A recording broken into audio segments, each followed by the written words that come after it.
व्यासपीठावर उपस्थित मान्यवर, वंदनीय गुरुजन वर्ग आणि माझ्या बालमित्रांनो, मी पुन्हा शरद लोहार, जिल्हा परिषद केंद्र शाळा निगडी खुर्द, तालुका जतचा इयत्ता 3रीचा विद्यार्थी तुमच्या समोर ग्रामीण भागातील एक बोधकथा सादर करणार आहे.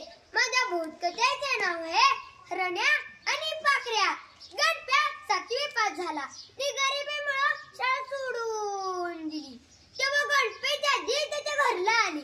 ती गणपेच्या आईला म्हणाली, अक्का, तुझं पोरग शाळा सोडून बोंबलत हिंडतोया. मी त्याच्यासाठी शेळी घेऊन देते. लाव सांभाळ त्याला, म्हणजे पोरग पण गुंतून पडल आणि तुझ्या गरिबीला पण तेवढाच हातभार होईल. गणपेच्या आजीनं त्याला शेळी घेऊन दिली. रोज उठायचं, शेळी सोडायचं, रानात जायचं. हा गणप्याचा दररोजचा उद्योग सुरू झाला. शेळी आणली तेव्हा गाभण होती. 2च महिन्यात तिला 2 बोकडं झाली. गणप्याने त्यांची नावं हरण्या आणि पाखऱ्या ठेवली. बघता बघता हरण्या आणि पाखऱ्या बरीच मोठी झाली आणि त्या तिघांचा एकमेकावर लय जीव बसला. एकदा गणपेच्या चुलत मामाचा मुलगा गुलब्या गणपेच्या घरी आला आणि त्याच्या आईजवळ बसून नवसाचं काहीतरी बोलत होता.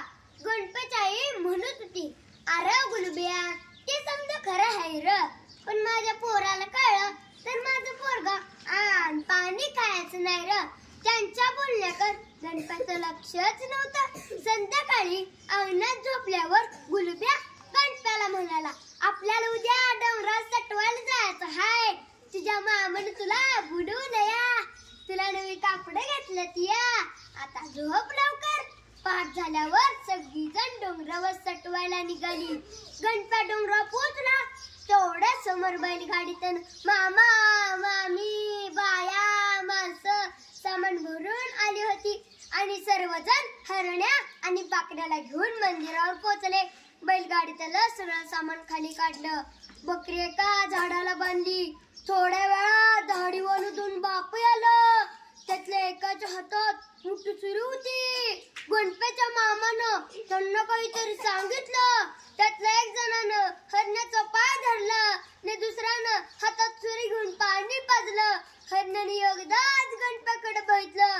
त्या मोठ्यानं ओरडलं, काय चाललंय हे गणप्याला कळायच्या आत त्या दाढीवाल्यानं हरण्याच्या नरड्यावर खचा खचा खचा खचा सुरी चालवली. रक्ताच्या चिकंड्या गणप्याच्या सगळ्या अंगावर उडल्या.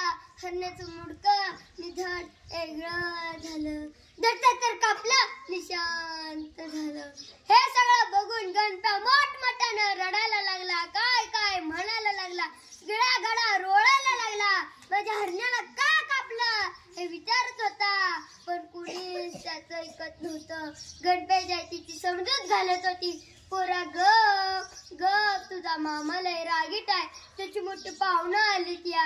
असली माझी मजा माणसासमोर करू नको रा बाबा.